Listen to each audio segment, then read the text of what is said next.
(19절) 읽겠습니다. 혹 네가 내게 말하기를 그러면 하나님이 어찌하여 허물하시느냐 누가 그 뜻을 대적하느냐 라고 하리니. 이 질문은요, 신은 정의로운가? 라는 말의 신정론, 이 신정론에 대한 의심을 품는 구절이에요. 이 19절이요.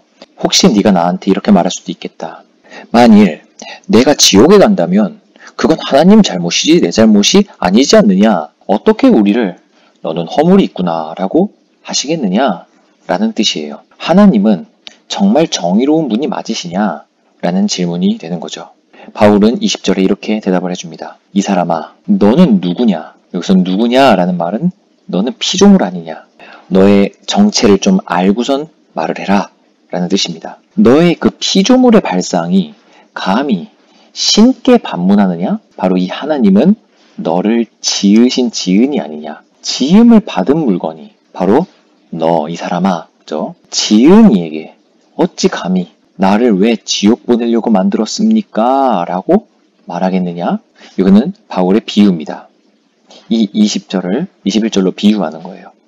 토기장이가 하나님입니다. 진흙 한 덩이로, 이거는 우리의 정체입니다. 우리의 본질이죠. 진흙 한 덩이로 하나는 귀히 쓸 그릇을, 하나는 천히 쓸 그릇을 만들 권한이 없느냐? 이거는 그냥 있는 그대로 받아들이시면 돼요. 선택하실 권한과 그리고 내버려 두실 권한이 없느냐? 라는 뜻입니다. 야, 이 진흙 한 덩이야 라는 뜻입니다. 만일 하나님이 그의 진노를 보이시고 그의 능력을 알게 하고자 하사 멸하기로 준비된 진노의 그릇을 오래 참으심으로 관용하시고 23절입니다. 또한 영광받기로 예비하신 바 긍휼의 그릇에 대하여 그 영광의 풍성함을 알게 하고자 하셨을지라도 너는 무슨 말을 할 수 있겠냐? 이 진흙 한 덩이야 라는 뜻입니다. 이 구절에서요, 굉장히 중요한 부분이 있다면 바로 오래 참으심으로 관용하시고 라는 부분입니다. 오래 참으심으로 관용하시고 라는 말을 이해하지 않고 넘어가면 이 신정론에 대한 본질적인 의심이 풀리지가 않고 갈 수밖에 없어요. 이 오래 참으심으로 관용하시고 라는 부분은 우선 의아한 부분이 먼저 생겨야 됩니다. 왜냐하면은 하나님의 진노를 보이시기로 작정하셨고 그리고 그 하나님의 능력을 알게 하기로 작정하신 그릇이 있다고 칩시다. 여기서 능력을 알게 하고자 라는 말은 하나님의 그 힘, 하나님께 대적하는 그 어떠한 것도 하나님에게 상처 하나 낼 수 없고 모든 것보다 강하신 하나님의 힘을 의미해요. 그 능력을 알게 하고자 만약에 멸하시기로 준비된, 작정된 이 진노의 그릇이 만약에 있다면 왜 오래 참으심으로 관용하셨다가 진노를 보이시냐는 거예요. 다시요. 왜 오래 참으시냐는 겁니다. 이런 그릇이 있다면 빨리 깨트려 버리셔야지, 빨리 쓰레기통에 집어넣어야지 왜 참으셨다가, 묵히셨다가 이들을 지옥 보내냐는 겁니다.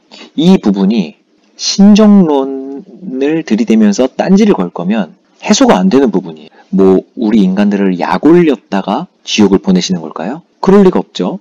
왜냐하면 하나님을 믿지 않기로 작정한 사람들이 세상에서 더 행복하고 더 높은 지위에 오르는 사람들도 더 많지 않습니까? 왜 그들을 바로 지옥 보내지 않으시고 오래 참으셨다가 왜 관용하셨다가 보내시냐는 겁니다. 이 부분은요, 절대 신정론을 들이대는 사람들에게는 이해가 안 되는 부분이에요. 왜냐하면 하나님의 이 성품, 하나님의 성품을 오해하는 데에서 신정론에 대한 의문점을 갖게 되는 거거든요. 신은 정말 정의로우신 분이 맞으십니까? 라는 그 의문이 하나님의 성품을 모르기 때문에 말입니다. 그런데 이 오래 참으심으로 관용하신다라는 부분이 하나님의 성품을 이해한 사람들은 여기를 이해할 수가 있어요. 꼭 생각해보고 넘어가야 합니다. 하나님께서는 누군가를 진노의 그릇으로 만드시고 그리고 그 토기장이이신 하나님은 또 긍휼의 그릇으로 만드신다면 우리는 그저 그릇으로 피조물로서 조금은 억울한 마음으로 그저 수용만 해야 하는 걸까요? 그냥 받아들여야만 하는 입장일까요? 결코 아니라는 겁니다. 왜냐하면은 성경을 조금이라도 읽어보신 분들, 적어도 로마서만이라도 공부해보신 분들은 절대 오해를 하지 않습니다. 왜냐하면 이 성경을 통해 우리는 하나님의 선하심과 사랑을 목격하기 때문이에요. 절대 불의하시고 부당하신 선택을 하시는 분이 아니시다라는 겁니다. 그 누구도 억울하게 만들지 않으세요. 공평하시고 평등하신 성격도 알게 됩니다. 그럼 이러한 분이 내리는 결정, 이러한 분이 정하신 선택엔 절대 불이란 있을 수 없다고 우리는 믿게 되죠. 예를 한번 들어보겠습니다. 우리는 오랫동안 알아온 사람이 어떠한 상황에서 어떻게 행동할 것이라는 추측을 자주 해요. 근데 그 추측은요, 오래 알아온 사람일수록 거의 틀리지 않아요. 사람은 성격과 성향대로 생각하고 행동하게 되어 있죠.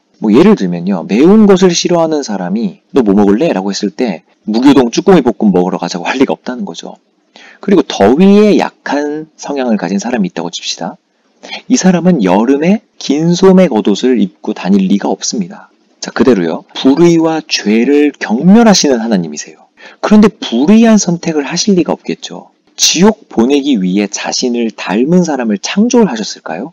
아예 지옥 보내려고요? 그럴 리가 없습니다. 왜냐하면 하나님의 성품은 절대 그런 고약한 분이 아니시다라는 거예요. 편협하게 성경을 읽고 자기 자신이 내린 결정에 성경을 짜맞추려는 사람들이 이 하나님의 성품 따위는 아랑곳하지 않은 채 부분만 보고 신정론에 딴지를 건다라는 겁니다.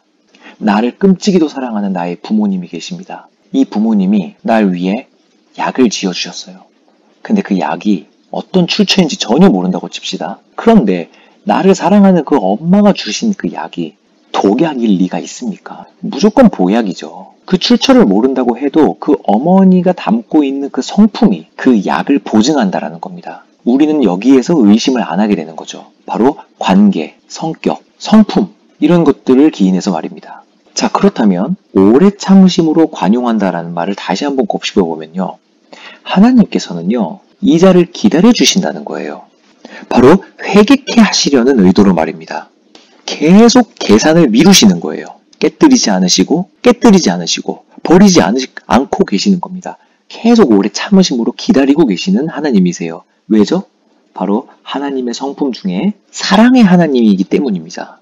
만약에 이 자를 지옥 보내려고 작정을 하셨다면 빨리 보내셔야죠. 하지만 하나님께서는 오래 참으심으로 관용하시는 이유, 바로 하나님의 사랑입니다. 그럼 이들은 왜 지옥에 가게 되는 걸까요? 결론은 여기서 나오는 거죠. 결국 회개치 않음과 오래 참으심을 멸시한 것. 지난 장에서 우리가 읽어봤던 장이죠. 우리들은 하나님의 오래 참으심을 멸시하는 겁니다. 그렇게 멸시를 함으로써 우리들이 죄인임이 드러나게 되는 겁니다. 우리들의 죄성이 그저 드러날 뿐이에요. 그 후에 우리들의 죄로 인하여 지옥에 가게 되는 겁니다. 그렇다면 왜 바울은 여기에서 이 측면에서 얘기를 하느냐?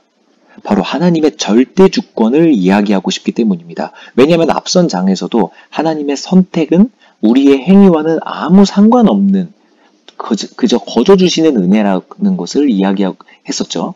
그것의 연장선으로 우리들을 유기하시는 것도 하나님의 그저 택정하심이다라는 동전의 양면을 설명하기 위한 한 측면이라고 볼 수가 있는 겁니다. 24절 가겠습니다. 이 그릇은 우리니, 여기서 이 그릇요, 바로 이 긍휼의 그릇입니다. 하나님의 영광이 얼마나 풍성한지를 알게 된 예비하신 그릇들이요. 바로 이 그릇은 우리 같은 신자다. 곧 유대인 중에서 신자가 있는 것만이 아니라 이방인 중에서도 하나님께서 부르신 신자가 있다.